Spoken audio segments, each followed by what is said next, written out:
జై శ్రీరామ్. 2025 ఢిల్లీ ఎలక్షన్స్లో బీజేపీ గెలుస్తుందని చెప్పడం జరిగింది. అది ఫిబ్రవరి 8వ తారీఖున ప్రూవ్ అయింది. ఆ వీడియో లింక్ అనేది డిస్క్రిప్షన్లో ఇవ్వడం జరుగుతోంది. అది నిజమా కాదా అనుకుంటే కనుక మీరు ఆ వీడియో లింక్ ఓపెన్ చేసి చూడండి. 2022 నుంచి 2025 ఫిబ్రవరి వరకు మొత్తం 16 ప్రొడిక్షన్స్ అనేవి ప్రూవన్ అయ్యాయి.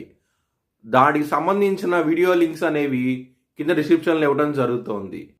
ధనస్సు రాశికి అధిపతి గురువు. ధనస్సు రాశిలో పూర్వాషాఢ 4 పాదాలు, మూల 4 పాదాలు, ఉత్తరాషాఢ 1వ పాదం ఉంటుంది.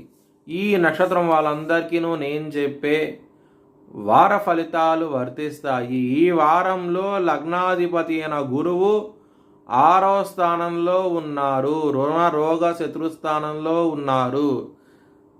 అవమానాలంటూ ఎక్కువగా ఉంటాయి. ఈ వారంలో కొంచెం జాగ్రత్తగా ఉండండి. మీకు తప్పు లేకపోయినా సరే మీ మీద నింద చేసే అవకాశం ఎక్కువగా ఉన్నది. కొంచెం జాగ్రత్తగా ఉండండి. దక్షిణామూర్తి స్తోత్రపారాయణం చేయండి. చాలా మంచి ఫలితాలంటూ ఉంటాయి. శని మీకు 2వ స్థానం అధిపతి అయ్యి, 3వ స్థానం అధిపతి అయ్యి 4వ స్థానంలో ఉన్నారు. అర్ధాష్టమ శని నడుస్తోంది మీకు.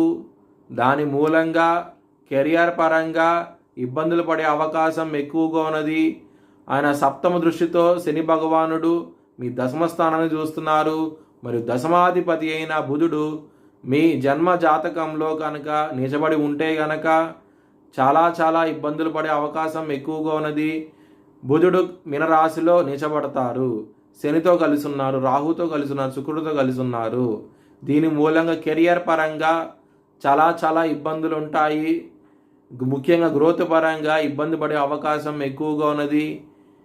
మీరు తప్పు చేస్తే కనుక ఈ వారంలో మీ కెరియర్ పరంగా అంటే జాబ్ పరంగా మీరు తప్పు చేస్తే కనుక మీకు చాలా ఇబ్బందికరంగా ఉంటుంది. జాగ్రత్తగా ఉండండి. అలాగే కుటుంబ పరంగా కూడా కొంచెం చికాకులు ఎక్కువగా ఉంటాయి. ముఖ్యంగా కుటుంబ వ్యక్తుల నుంచి మీకు వ్యతిరేకత వచ్చే అవకాశం ఎక్కువగా ఉన్నది. ధన నష్టం అనేది ఉండబోతోంది. ఈ వారం అనేది కొంచెం జాగ్రత్తగా ఉండండి. వ్యయస్థానం అధిపతి అయిన కుజుడు కర్కాటక రాశిలో నిలబడ్డారు. కర్కాటక రాశిలో కుజుడికి బలం అంటూ తక్కువగా ఉంటుంది. జాగ్రత్తగా ఉండండి. ఇబ్బంది పడే అవకాశాలు ఎక్కువగా ఉన్నాయి. ఎవరైనా సరే విదేశాలకు వెళ్ళాలనుకుంటే కనుక ఈ వారం అనేది అంత అనుకూలంగా లేదు. మీకు ఇబ్బంది పడే అవకాశం ఎక్కువగా ఉన్నది. మీ భవిష్యత్ వివరాల కోసమై హెచ్ఎల్ఎన్ జ్యోతిష్యాలయాన్ని సంప్రదించండి.